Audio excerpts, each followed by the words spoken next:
difficult, and Adams is definitely struggling with that. Yeah, it's really Toledo's style that's making this difficult for Clarence Adams. And you see all those punches that he just threw, quick combinations. If he's facing a conventional fighter that's in front of him, a certain portion of those are going to land. That's a good double right hand.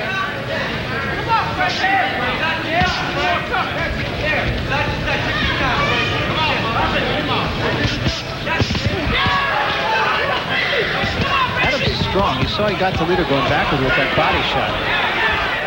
He is certainly the strongest puncher probably that Frankie Toledo has faced.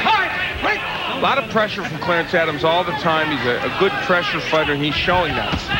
Frankie Toledo was TKO'd early in his career, one of his 2 losses by Freddie Liberatore, who has become a very popular fighter. And this is the second warning now to Adams. I thought that was a legal blow, truthfully. I hope that doesn't take away the aggressiveness of Adams' new body work. He mentioned he lost Liberatore, who really is more of a lightweight, so he was really heavier, a bigger fighter. And that was a tough matchup for him early in his career. It was only his 5th fight. Well, Clarence Adams, I can say what I want about his footwork, but you know what? He's landing the lead right hand a lot. Just did again, as you were saying that, too. And he really cranks those punches, too. Oh, yeah, he's a very good, aggressive fighter.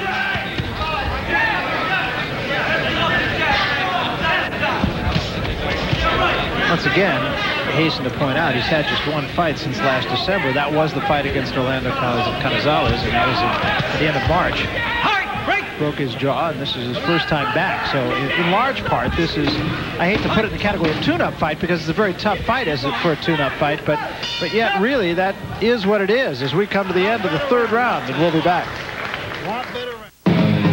Near the bottom of the defensive standings this year. But both can score. May not be an art form, but it makes good television. It is fun, and Marshall Faulk should run for, what, about 333 yards in that game? Could do it. Numbers in the 3rd round. Adams throwing more and landing a lower percentage. Why is it every time I think Adams is at a good round, the numbers come up better for Toledo than I would imagine? Adams still moving to his right.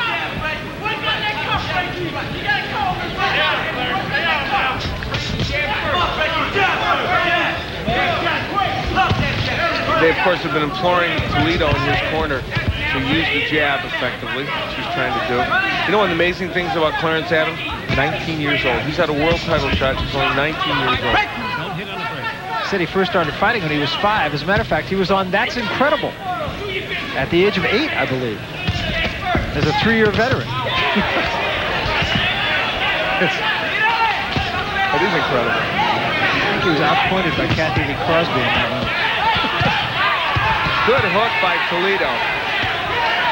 Now, Frankie Toledo doesn't really want to do this with Clarence Adams.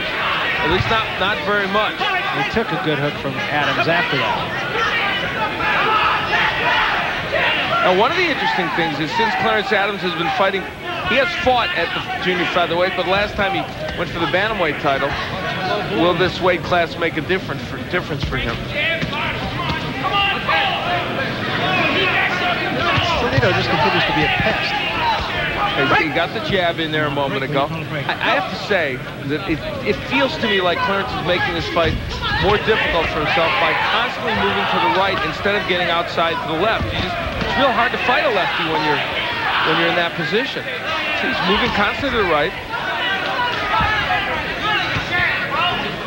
He's negating some of his natural advantages.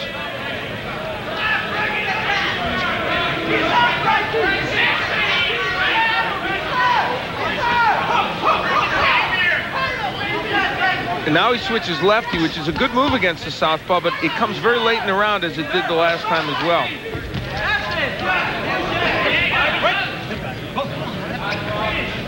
Not as much action in this round, particularly from Adams.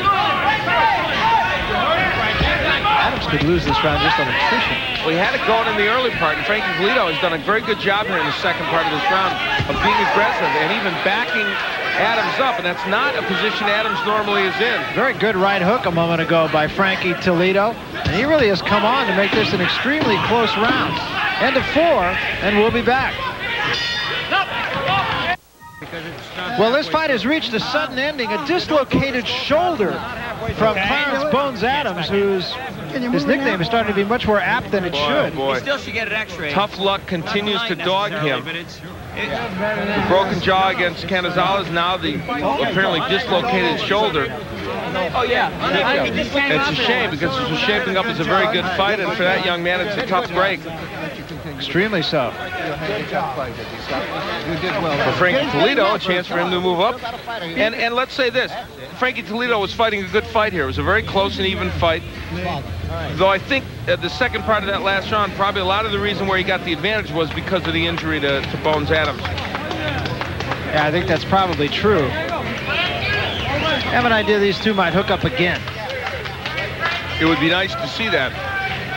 In round 4, Toledo ended up with about a 25-17 punch edge and punches landed. Be interesting to see the cards and how this fight was being scored at this point. As you can see, it does not appear to be a break, and just in listening to the corner people and the doctors talk to Bones Adams, it appeared to be a dislocation of some sort rather than a break. And here are the total numbers in the fight, and they are pretty close. Remember, Toledo started out very slowly. Don't worry about that. Yeah, he had the first couple rounds, Clarence Adams was landing more effectively, and then the 4th round is when Frank Toledo really came back. And for that young man, it's a win that propels him. All right, let's go up the center of the ring to Ed Darien and get the official decision. Ladies and gentlemen, on the advice of Chief Physician Dr. Frank B. Doggett, referee Arthur Mercanti stops this bout at the end of the 4th round. And the winner by a TKO, Frank the Shark Toledo.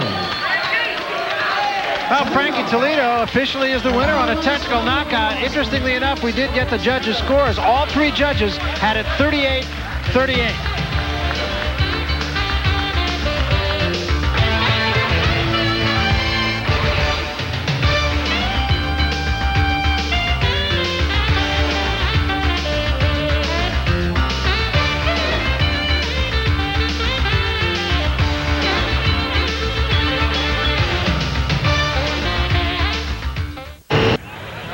Welcome back to Harris. Barry Tompkins along with Al Bernstein. Let's take a look, if we can, and see what happened to Clarence Adams. We think maybe this is where the dislocation came about. Throws this left hook, misses wildly. The arm gets thrown around. And then you'll see him as he continues on. A few seconds later, he's trying to throw a hook. Look how he's holding that arm. No, can't really throw anything there. And you see the pain. Oh, you can see it in his face. You know what? That was definitely the spot where it happened. And poor Clarence Adams suffering yet another freaky injury. Yeah, it's 2 fights in a row now. It's interesting. Somebody's going to look at his line record and say, oh boy, lost 2 fights in a row. He's obviously lost something, and he had very bona fide excuses in each one. Ostensibly, both were dead even. Meanwhile, we're going to have a little 4-round fight here. Adrian Stone and Ernest Stroman, a couple of guys just starting out, neither with a loss yet.